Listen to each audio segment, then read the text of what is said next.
नमस्कार, मैं केशव राय विश्व हिंदी अकादमी मुंबई की ओर से।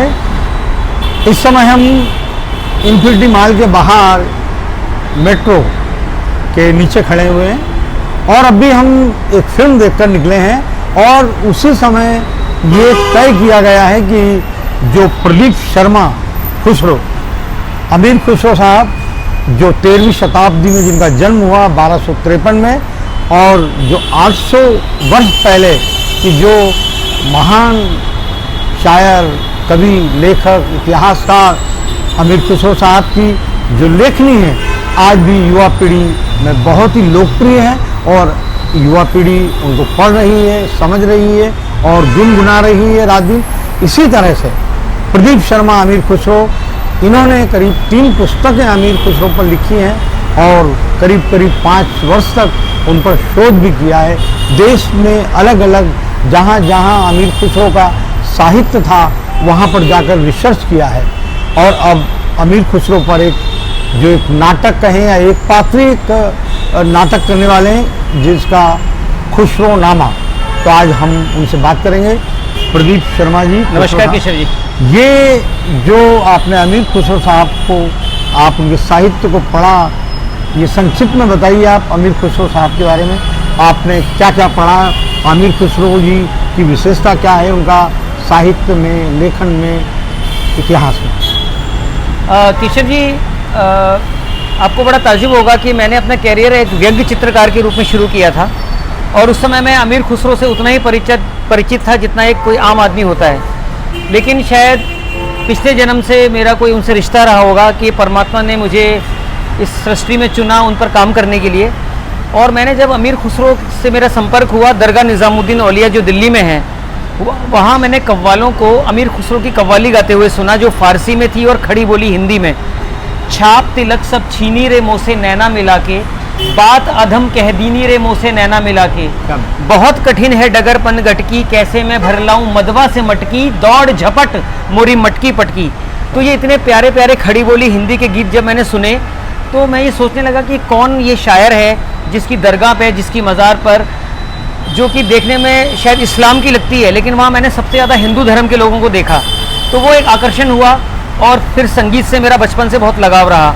तो मैंने उन पर पुस्तकें पढ़ना शुरू किया और वो मेरा शौक़ इतना जुनून बन गया कि वो पुस्तक पढ़ते पढ़ते पढ़ते मैं तकरीबन 2000-2500 ग्रंथ पढ़ गया। ये 3 पुस्तकें जो आप आई हैं, कौन कौन सी पुस्तकें हैं, क्या शीर्षक है उनके? सर, ऐसा है कि मेरी अमीर खुसरो पे पहली पुस्तक आई थी अमीर खुसरो का अटल भारत प्रेम, और इसका जो फंड था वो अटल बिहारी वाजपेयी साहब ने दिया था जिस समय ये जो भारतीय जनता पार्टी का एक कल्चरल सेल था। पुस्तकों के नाम कौन कौन सी पुस्तक? मेरी पहली पुस्तक थी अमीर खुसरो का अटल भारत प्रेम और दूसरा एक मैंने अमीर खुसरो पर एक दस्तावेज तैयार किया था, एक इंटरनेशनल सेमिनार का जो मैंने खुद ही आयोजित किया था और उसमें दुनिया के विदेशों से, अमेरिका, जर्मनी से बड़े बड़े स्कॉलर आए थे और उसमें अमीर खुसरो पे लेक्चर हुए थे।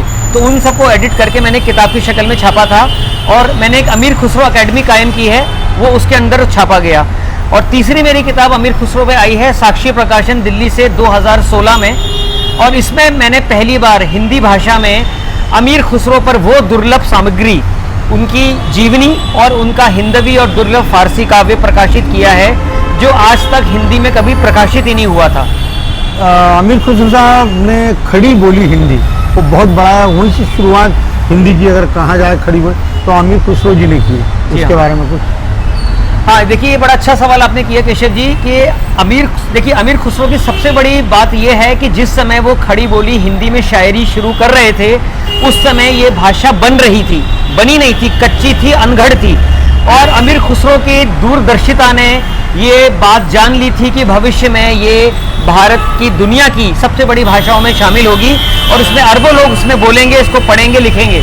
तो अमीर खुसरो के जो गुरु हजरत निज़ामुद्दीन औलिया थे वो बदायूं के थे और बदायूं में जो हिंदी की जो उपभाषाएं चलती हैं, जैसे आपकी अवधी है, भोजपुरी है, ये सब भाषाएं हैं।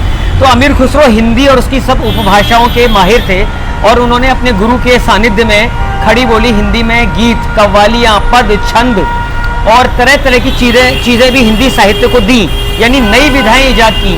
और वो विधाएं क्या हैं? जैसे सबसे पहले अमीर खुसरो ने कई प्रकार की पहेलियाँ लिखी, जैसे अंतरलार्पिका, बहिर्लार्पिका, दोहा पहेलियाँ, दो सखुने, निस्बतें, अनमेलियाँ, ढकोसले, कह मुकरनियाँ।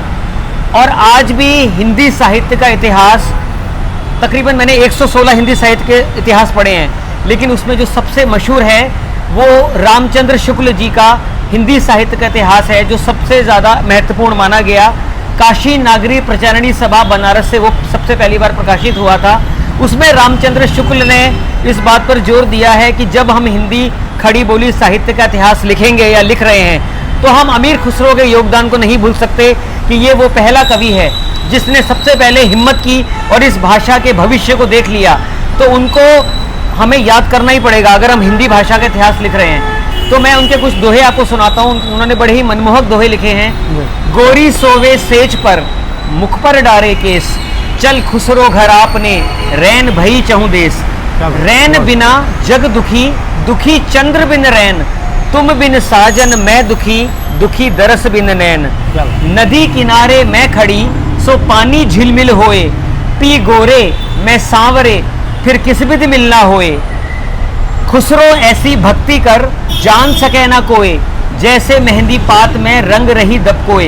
तो अमीर खुसरो ने हिंदी में ये सब साहित्य लिखा। और अमीर खुसरो की सबसे बड़ी विशेषता ये है कि वो पहले हिंदी के कवि हैं जिन्होंने दो भाषाओं को मिलाकर शायरी की, यानी फारसी अरबी में खड़ी बोली हिंदी मिला के लिखा। जिहाले मिस्की मकुन तगाफुल दुराए नैना बनाए बतियाँ, किताब हिजरा दराज चू जुल्फ रोज वसलत च्यू उम्र को तहा, सखी पिया को जो मैं न देखूं तो कैसे काटूं अंधेरी रतियां, चू शम्मा सोजा चू जर्रा हैरां की दाद मारा फरेब खुसरो। यानी कि मेरे महबूब, मुझ गरीब मिस्कीन की हालत से तुम यूं बेखबर ना बनो। आंखें चुराते हो, बातें बनाते हो, पर तुम इतने हरजाई हो कि अपने महबूब से, अपने प्रेमी से मिलने भी नहीं आते। तो देखिए अमीर खुसरो ने कितनी प्यारी शायरी लिखी है। क्या बात। अच्छा, दूसरा सबसे इंटरेस्टिंग बात है कि अमीर खुसरो का और क्या योगदान है कि उन्होंने हिंदुस्तानी शास्त्रीय संगीत में फारस का जो संगीत था, जिसको हम ईरानी मकाम पद्धति कहते हैं, उसका उन्होंने सबसे पहली बार फ्यूज़न किया। अभी हम जो आज की नई पीढ़ी जो संगीत में जो या फ्यूज़न की बात करती है, कि हिंदुस्तानी संगीत में जहाँ हम सितार बजा रहे हैं, तबला बजा रहे हैं, वहाँ ये लोग गिटार लेके आ रहे हैं और वेस्टर्न इंस्ट्रूमेंट्स बजा रहे हैं, जिसमें आर.डी. बर्मन और बप्पी लहरी का नाम सबसे अग्रणीय है। तो ये काम आपको बड़ी हैरत होगी कि 800 साल पहले अमीर खुसरो कर चुके थे और उन्होंने हिंदुस्तानी संगीत में अरबी और फारसी संगीत मिलाकर नए नई राग बनाए। कौन से राग? सनम, गदम, एजाज, उशाक, जंगूला, फरगाना, बाखर्ज। और आपको हैरानी होगी कि अभी हमारे भारत के जितने भी बड़े बड़े संगीतज्ञ हैं अभी जो जीवित हैं, और बॉलीवुड में भी जो म्यूजिक डायरेक्टर हैं, वो इन रागों से अपरिचित हैं, क्योंकि जिस परंपरा में ये राग एक ज़माने में सिखाए जाते थे वो धीरे धीरे कम हो गया, वो उस्ताद चले गए, वो आगे लंबा नहीं फैल सका। तो मैंने इन रागों का संरक्षण भी किया है। और 2013 में स्विट्ज़रलैंड के जिनेवा के प्रिंस आगा खान से मुझे मिलने का मौका हुआ और उन्होंने मुझे 2012 में एक अमीर खुसरो ट्रैवल ग्रांट फेलोशिप दिया, जो कि भारत में नहीं दिया जाता। और मुझे अमीर खुसरो की तलाश में हिंदुस्तान के सफ़र में भेजा गया, जहां मैंने 35 से 40 शहरों का सफ़र किया। 100 से ज़्यादा लाइब्रेरीज, कुतुब खाने मैंने देखे और उनकी लिस्टिंग हमने की। और हमने अमीर खुसरो के उन दुर्लभ ग्रंथों को खोजा जिनके बारे में विश्वविद्यालयों में अब तक ये कहा जाता रहा है कि वो ग्रंथ अब नहीं मिलते। उनमें से कुछ ग्रंथों के नाम मैं आपको बताता हूँ। ज़ियाउद्दीन बर्नी की हसरतनामा, अमीर खुसरो की हिकायत खुसरो। ये ग्रंथ अब कहते हैं कि अप्राप्य हैं, लेकिन ये ग्रंथ मुझे मिल गए हैं और मैं इनका हिंदी में अनुवाद भी करा रहा हूँ। अमीर खुसरो ने सबसे ज़्यादा जो काम किया वो फारसी में ग्रंथ लिखे, तकरीबन 100 ग्रंथ। उन ग्रंथों के नाम सुनिए। मसनवी नूह सिपैर यानी 9 आसमान, मसनवी दवल रानी खिज़्र खां, मसनवी शीरी व खुसरो, मसनवी लैला व मजनू, मसनवी तुगलकनामा, आईनाए सिकंदरी, हश्त बहिश्त, और फारसी प्रोस की किताब एजाज़े खुसरवी। अब ये सारी किताबें फारसी में हैं और हम भारतीय इसको नहीं पढ़ सकते, सिर्फ ये उन लोगों तक महदूद रह गई है जो फारसी जानते हैं। इसलिए मैंने इनमें से बहुत सी किताबों और मसनवियों का खड़ी बोली हिंदी, अंग्रेजी में और उर्दू में ट्रांसलेशन करा के इसको मैंने पब्लिश कर दिया है और आप लोग इसको पढ़ सकते हैं। अच्छा प्रदीप जी, कबीर भी उसी दौर के थे, अमीर खुसरो भी उसी दौर के हैं। तो जिस तरह से कबीर को धर्म में, संस्कृति में, साहित्य में, रिश्तों में और सच्चाई में जो आज भी नई पीढ़ी कबीर को जितना याद करती है, उनको अनुसरण करती है, तो क्या अमीर खुसरो को भी नई पीढ़ी उसी तरह से मानती है? केशव जी ने बहुत ही अच्छा सवाल पूछा, लेकिन बस मैं आपको एक चीज़ थोड़ा बता दूं कि कबीर और अमीर खुसरो का पीरियड थोड़ा फर्क है। अमीर खुसरो कबीर से 150 साल पहले पैदा हुए हैं 13वीं शताब्दी में, और कबीर हुए हैं 15वीं शताब्दी में। दोनों कवियों के अंदर जो बुनियादी फर्क है उनकी शायरी का, वो ये है कि अमीर खुसरो ने प्रेम की भाषा का इस्तेमाल किया है और कबीर ने कटाक्ष करके लोगों को समझाने की कोशिश की है। पाथर पूजे हर मिले तो मैं पूजू पहाड़, जासे तो चक्की भली पिसी खावे संसार। लेकिन अमीर खुसरो ने ऐसी कटाक्ष की भाषा का इस्तेमाल नहीं किया, उन्होंने प्रेमपूर्ण भाषा का इस्तेमाल किया है। अमीर खुसरो ये कहते हैं कि फारसी शायरी में कोई जेंडर नहीं होता, तो इसलिए वहाँ पर ये मालूम नहीं पड़ता कि जो महबूब है, जो प्रेमी है, वो मेल है या फीमेल है। तो जब अमीर खुसरो फारसी शायरी करते हैं तो उसके अंदर वो बिना जेंडर की बात करते हैं, लेकिन जब वो हिंदवी शायरी करते हैं तो अमीर खुसरो कहते हैं कि हिंदवी शायरी में ये औरत है, ये नारी है, ये स्त्री है, ये महिला है, ये लड़की है जो अपने नाजुक और गर्म बोलों से अपने इश्क और मोहब्बत का इजहार करती है। और अमीर खुसरो कहते हैं कि ये जो स्त्री का जो एक दर्द है, उसका जो प्यार है, उसी भाषा को सूफियों ने, संतों ने अपनाया। चाहे वो पंजाबी के बाबा बुल्ले शाह हो, फारसी के बाबा फरीद हों जो कि पंजाबी के भी बहुत बड़े या पहले कवि हुए हैं, या फिर आपके कबीर हो, ये हो। इन्होंने जब मोहब्बत की बात की है तो अमीर खुसरो कहते हैं सबने स्त्री बन के की है। तो अमीर खुसरो कहते हैं कि जब भी मैं हिंदवी शायरी करता हूँ तो मैं औरत बन के करता हूँ, यानी स्त्री बन के। और वो कहते हैं मोरा जोबना नवेलरा भयो है गुलाल, कैसे कर दीनी बकस मोरी माल, निजामुद्दीन औलिया को कोई समझाए, जूजू मनाऊं वो तो रूठा ही जाए। खुसरो कहते हैं कि मेरी जवानी जो है, मेरा यौवन जो है, वो एकदम उफान ले रहा है। मोरा जोबना नवेलरा भयो है गुलाल, और जैसे होली में गुलाल होता है ना रंग बिरंगा, तो मेरी जवानी भी रंगीन हो चुकी है। कैसे घर जाऊं अपने गांव, वो कहते हैं कि मैं इतने खूबसूरत यौवन को लेके अपने प्रीतम के पास कैसे जाऊंगी, और मुझे लाज आती है। लाज और लज्जा हिंदुस्तानी नारी का गहना रहा है। अच्छा, आप अभी फिल्में भी लिख रहे हैं, फिल्मों में गाने लिख रहे हैं, और लीजेंडरी जो गायिका हैं आशा भोसले, इनके लिए करीब 10 गाने लिख रहे हैं, फिल्में आ रही हैं आपकी 2-3। तो ये जो आपके गीतों में अमीर खुसरो का कुछ साहित्य या उनके कुछ है उसका योगदान उसमें? केशव जी, आपने ऐसा मर्मस्पर्शी सवाल पूछा है कि मैं भावुक हो गया हूँ। आपको बड़ी हैरत होगी कि मैं मूल रूप से कविताएं लिखा करता था और मुझे गीतकारी का फन आता नहीं था, लेकिन वो अमीर खुसरो के इश्क में और प्यार में मैं इतनी गहराई में डूब गया कि जब मैंने उनके गीत, छंद, पद, ठुमरी, दादरे, टप्पे और ये सब, और सिर्फ हिंदी में नहीं बल्कि फारसी और अरबी में पढ़े, तो वो एक ऐसा होता है ना कि जब आप कहीं गहरे समुंदर में चले जाते हैं तो वो कहीं ना कहीं आप उसके रंग में रंग जाते हैं। तो जैसे एक रंगरेज होता है ना जो कपड़े रंग देता है, तो मैं उसी तरह खुसरो के रंग में रंग गया। और इसमें कोई शक नहीं कि बचपन से मेरा एक सपना था कि मैं बॉलीवुड फिल्मों में कुछ करूं, अब लेखन करूं, कविता लिखूं, कहानी लिखूं, गीतकार करूं, मतलब कुछ भी मौका मिले, क्योंकि मुझे फिल्मों से बचपन से बड़ा प्यार रहा।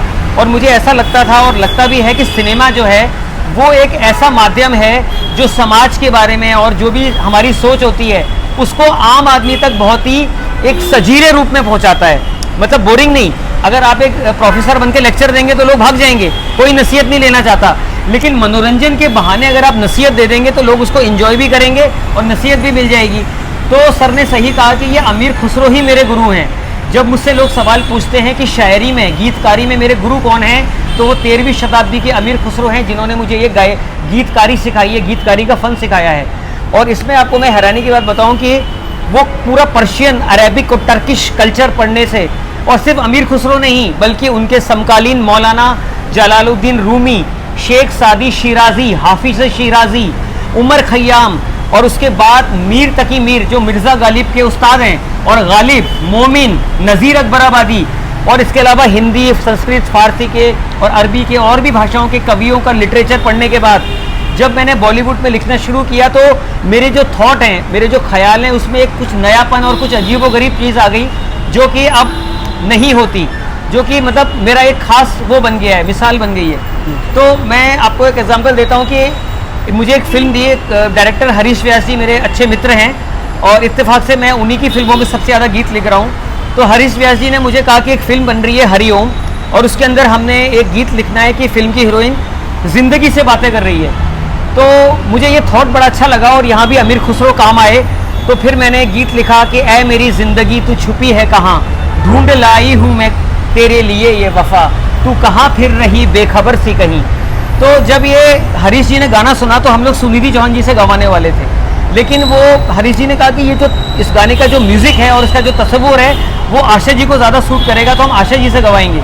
तो इस तरह से ये आशा जी के साथ हमारा सिलसिला जुड़ गया और आशा जी ने जब ये संगीत सुना तो उनको R.D. बर्मन साहब की याद आ गई और पुराने साहिर लुधियानवी और गीतकार योगेश जी की याद आ गई, और उन्होंने कहा कि ऐसे साहित्यिक गीत तो वो लोग लिखा करते थे और आज के टाइम में थोड़ा साहित्य कम हो गया है। तो आशा जी ने इस गाने को गाया और इसके जो संगीतकार हैं राजीव सारंग जी, उनको उन्होंने जूनियर R.D. बर्मन का टाइटल दिया और वो इतनी खुश हुई और मैं इतना सौभाग्यशाली हूँ कि अब वो मेरे 10 और 12 गाने गा रही हैं, जिसमें से 2 गाने हमने रिकॉर्ड कर लिए। अच्छा प्रदीप जी, महान हस्तियों पर पुस्तकें भी आती हैं, उनके व्यक्तित्व और कृतित्व पर, उन पर फिल्में भी बनती हैं, उन पर नाटक भी होते हैं, काफ़ी काम होता है उन पर, है ना। अमीर खुसरो पर भी फिल्में बनी हैं अभी तक, एक बात। दूसरी बात, नाटक हुए हैं उन पर या हो रहे हैं। तीसरी बात, आप जो एक पात्री जो अमीर खुसरो नामा करने जा रहे हैं वो किस तरह का होगा? अच्छा केशव जी, आपके कई सारे सवाल हैं, मैं एक एक करके जवाब देता हूँ। तो पहला सवाल मैं ये देता हूँ कि अमीर खुसरो साहब की ज़िंदगी पर अभी तक कोई बॉलीवुड फिल्म इत्तेफाक से नहीं बन सकी। ठीक है, नाटक। और लेकिन आपको बड़ा हैरानी होगी कि 100 से ज़्यादा बॉलीवुड फिल्मों में अमीर खुसरो की शायरी, उनके दोहों का इस्तेमाल हुआ है। मैं कुछ एग्जांपल देता हूँ। एक फिल्म आई थी मैं तुलसी तेरे आंगन की, उसमें लक्ष्मीकांत प्यारेलाल जी ने लता जी और आशा जी से अमीर खुसरो का एक शायरी, एक कलाम गवाया था, छाप तिलक सब छीनी मोसे नैना मिला के। इसी तरह से एक फिल्म आई थी जुनून, श्याम बेनेगल की, जो शशि कपूर साहब ने प्रोड्यूस की थी। उसमें अमीर खुसरो की एक कव्वाली है, आज रंग है एमा रंग है री, मेरे महबूब के घर रंग है, सजन मिलावरा इस आंगन में उस आंगन में, मैं पीर पायो निजामुद्दीन औलिया गंज शकर मोरे संग हैरी। ये कव्वाली फिल्म जुनून में शशि कपूर साहब ने और श्याम बेनेगल साहब ने इसको पिक्चर में लिया, क्योंकि ये फिल्म दिल्ली शहर पे थी और उनका ये मानना था कि जब आप दिल्ली पे फिल्म बना रहे हैं तो अमीर खुसरो को आप अछूता नहीं कर सकते। और बड़ी हैरानी की बात है कि ये फिल्म अमीर खुसरो से शुरू होती है और ये खत्म भी अमीर खुसरो के एक दोहे पे होती है, जो उन्होंने अपने गुरु हजरत निजामुद्दीन औलिया के विसाल, वफात, फौत, स्वर्गवास पे कही थी। गोरी सोवे सेज पर मुख पर डारे केस, चल खुसरो घर आपने रैन भई चहु देश। और आपका अगला सवाल, कोई नाटक? हाँ, ये आपने बहुत दिलचस्प सवाल पूछा। अमीर खुसरो के ऊपर 30-35 से ज़्यादा रंगमंच, थिएटर पूरे दुनिया में हो चुके हैं, सिर्फ भारत में ही नहीं विदेशों में भी हो चुके हैं जहाँ हम भारतीय रहते हैं, जिसमें फिजी है, कनाडा है, जर्मनी है। और आपको बड़ी हैरत होगी कि दिल्ली का जो फ्रेंच इंस्टीट्यूट है, एम्बेसी ऑफ फ्रांस का, वो तो बाकायदा हर साल हजरत निजामुद्दीन औलिया और अमीर खुसरो पे एक प्रोग्राम करते हैं। और अमीर खुसरो पर बहुत सारी डॉक्यूमेंट्री फिल्में बन चुकी हैं और बहुत सारे रंगमंच हुए हैं। उन पर लिखे कोई नाटक, कोई लेखक ने उन पर एक नाटक, उनको लेकर, उस किरदार को लेकर कोई नाटक भी लिखा? किसने? कोई लेखक ने। हाँ, एक बड़ी दिलचस्प और बड़ी दुर्लभ बात मैं बता रहा हूँ जो बहुत कम लोगों को मालूम है। हमारे मैनपुरी के एक बहुत बड़े साहित्यकार हुए हैं कमलेश्वर जी, जो हिंदी के बहुत बड़े साहित्यकार हैं। बॉलीवुड में उन्होंने कुछ संवाद भी लिखे हैं, कहानियाँ भी लिखी हैं। उन्होंने अमीर खुसरो के जीवन पर एक डॉक्यूमेंट्री फिल्म पे काम किया था जो बहुत दुर्लभ है, अब मिलती नहीं है। इत्तेफाक से ये बम्बई में ही बनी थी 1974 में। डॉक्टर जोए अंसारी, जो कि मुंबई विश्वविद्यालय के head of the foreign languages department थे और इंदिरा गांधी जी के बहुत करीबी थे, उन्होंने अमीर खुसरो के जीवन पर 3 घंटे की एक डॉक्यूमेंट्री फिल्म ऑडियो बनाई थी, जिसमें कमलेश्वर जी ने उसमें समय का रोल किया है। जैसे B.R. चोपड़ा की जो महाभारत में समय एक बने हैं, वैसे इसमें कमलेश्वर जी समय बने हैं और इसके अंदर अमीर खुसरो का किरदार खुद डॉक्टर जोए अंसारी ने निभाया है। अब आप जो करने वाले हैं इसमें खुसरो नामा, हाँ। 1 घंटे का ये जो होगा आपका, आप ही उसमें खुसरो बनेंगे, तो किस तरह के 2-3 किरदार होंगे या एक ही आप ही उसे करेंगे या और भी कलाकार होगा आपके साथ कोई? हाँ, मैं एक मोनो ड्रामा करने वाला हूँ अमीर खुसरो साहब की ज़िंदगी में। और इसकी खासियत ये होगी कि इसमें जितने भी किरदार होंगे वो सब मैं ही अदा करूँगा। मिसाल के तौर एक पात्री पे पूरा। हाँ, जैसे मिसाल के तौर पे हज़रत निज़ामुद्दीन औलिया, उनके गुरु अमीर खुसरो साहब, अमीर खुसरो के वालिद अमीर सैफुद्दीन महमूद, अमीर खुसरो की वालदा, अमीर खुसरो के बच्चे, अमीर खुसरो के सबसे जिगरी दोस्त अमीर हसन सिज़्ज़ी, और अमीर खुसरो का बचपन के जितने भी दोस्त थे उनके उस्ताद थे। यानी वो लोग जो अमीर खुसरो के बहुत करीब रहे और ज़िंदगी भर उनसे जुड़े रहे किसी न किसी रूप में। मिसाल के तौर पे अमीर खुसरो के एक दोस्त हैं ताजुद्दीन जाहिद। इनकी खासियत ये है कि इन्होंने ही सबसे पहले अमीर खुसरो को इस बात के लिए तैयार किया जब वो 16 साल के थे कि आप अपनी किताब जो है एक मार्केट में तैयार कीजिए, लॉन्च कीजिए। तो अमीर खुसरो डरते थे, वो 16 साल के थे। तो उन्होंने ताजुद्दीन जाहिद से कहा कि यार ये इतने बड़े बड़े जो शायर हैं ये सब मेरी शायरी का मजाक उड़ाएंगे, क्योंकि ये तो मुझे डर लगता है कि इनके सामने मैं क्या लिखूंगा। तो ताजुद्दीन जाहिद ने कहा कि मेरे दिमाग में एक युक्ति है, हम एक काम करते हैं, तुम्हारी किताब का नाम रखते हैं तोहफतुस सिग्र, यानी लड़कपन और नादानी बचपन का तोहफा। जब किताब का नाम ही ये होगा तो बड़े बड़े शायर तुम समझेंगे, अगर कुछ कमी भी निकली तो समझेंगे ये नादान बच्चे का काम है, तो माफ़ कर दोगे।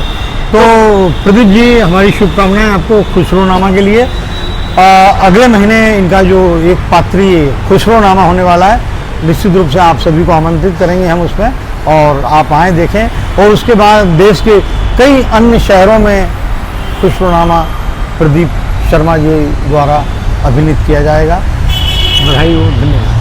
और किशोर जी, मैं जाने से पहले बस इतना कहना चाहूँगा कि मुझे बॉलीवुड में जो है वो लाने वाले हरीश व्यास जी हैं, और उन्होंने ही मेरे इस प्रतिभा को समझा कि मैं जो गीतकारी करता हूँ उसमें जो अमीर खुसरो की झलक मिलती है मेरे शब्दों में, मेरे ख्यालों में। और आपके लिए भी मैंने कई गीत लिखे हैं, और मुझे उम्मीद है कि मैं अपनी साहित्य की ये जो सेवा से है, वो जो आने वाली पीढ़ी के जो नौजवान हैं उनको कुछ ना कुछ मैं ऐसी चीज़ें देता रहूँगा जिससे उनको भी प्रेरणा मिलेगी और इस चीज़ को वो आगे ले जाएंगे। वाह वाह, चलिए।